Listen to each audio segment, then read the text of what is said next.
making my sourdough buttermilk pancakes. They're really simple to make, they're fluffy, and just the recipe you're looking for. Let's go make them.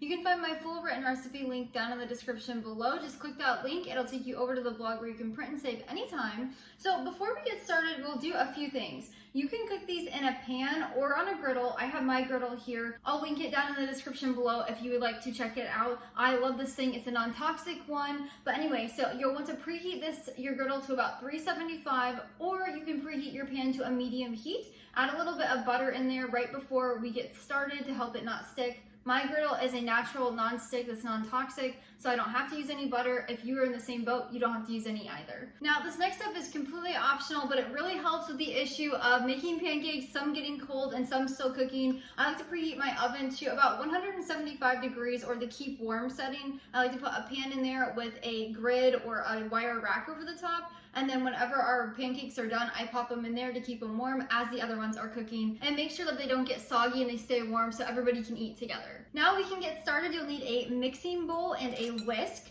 and then we're gonna add in all of our ingredients besides the flour. So we'll start with 1 cup of buttermilk, because buttermilk makes everything better, from biscuits to pancakes, even mac and cheese.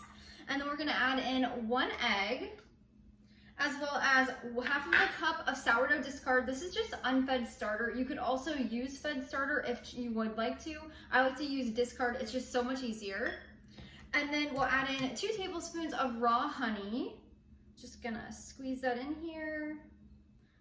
And then when we're done with that, we're gonna add in 1 teaspoon of pure vanilla extract, as well as 1 teaspoon of baking powder, half of a teaspoon of baking soda, and finally half of a teaspoon of sea salt. And then we are going to just mix this together to combine. You want to make sure the egg and the sourdough discard is completely combined into that buttermilk.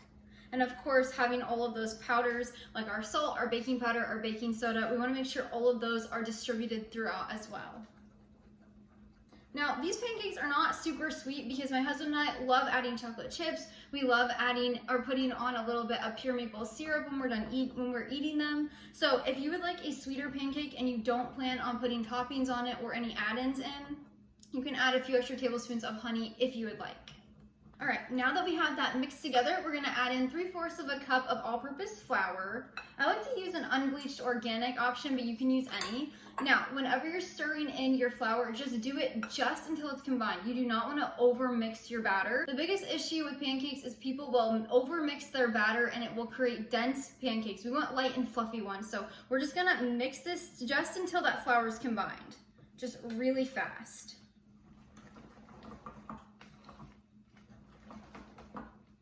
Now, I like to use a measuring cup to spoon this on. You can make them as big or small as you would like. If you want perfectly sized pancakes, you could put a little round mold on here and then it will make them fluffier and bigger. But I like to just do it really simple and quick, so I like to use a measuring cup. I'm using a 1/3 of a cup measuring cup. It makes the perfect smaller sized pancakes, and we love that.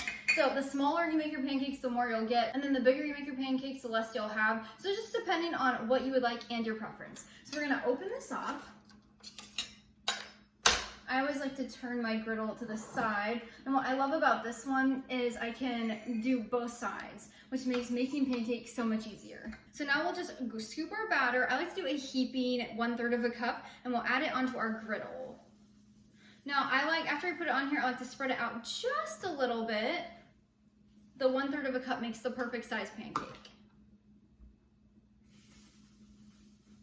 At this point, you can add any toppings of your choice. So you can sprinkle on a few chocolate chips. I like to use semi-sweet chocolate chips. You could do strawberry pieces. You could do blueberry, really anything that you would like. We're gonna do a little bit of both today, some plain and some chocolate chip.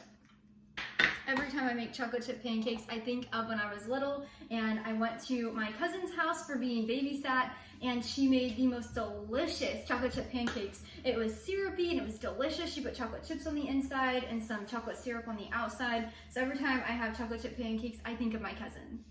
So now we popped our first batch of pancakes back in the warming oven just to keep them warm and keep them a little crisp while we do these other pancakes. So I have 3 more on here. This batch has made 4, 5, 6, 7 pancakes that is using a 1/3 cup measuring spoon. Now we'll let our pancakes cook for about 2 to 3 minutes and then we'll flip them. You're gonna look for bubbles on top and then the bottom will be golden brown. So once that happens, we'll give them a flip.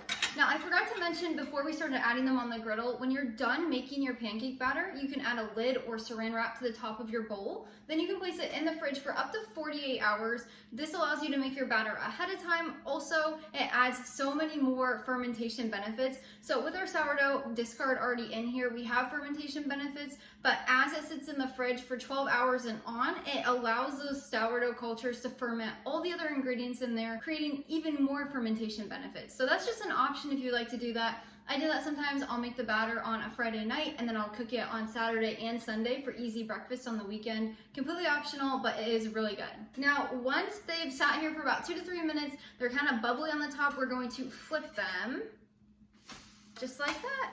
And then we're gonna let them cook for about 2 minutes on the other side until it's completely done and golden brown as well. These smell so good. Once our pancakes are done cooking, we're gonna grab our pan that I put in the oven. Again, this is optional, but it's really helpful. You can serve these pancakes for breakfast, you can serve them for lunch. We're having them for lunch today. They sounded so good, especially because it's wintry outside. It's just gonna be such a delicious lunch. You can serve these with bacon, sausage, really any kind of breakfast food. You could also serve them with fruit on the side or hash browns. We're gonna have them by themselves. They're so simple, they're so delicious. It's such a good breakfast or brunch recipe. Good grief, I can't talk. I hope these pancakes find a special place in your home, on your kitchen table like it has in ours. Now that they're done, let's give them a try. They're so good. They're so fluffy. You can taste the buttermilk in them. They're perfectly sweet. You're gonna love this recipe. Until next time, go love your family and serve God one recipe at a time.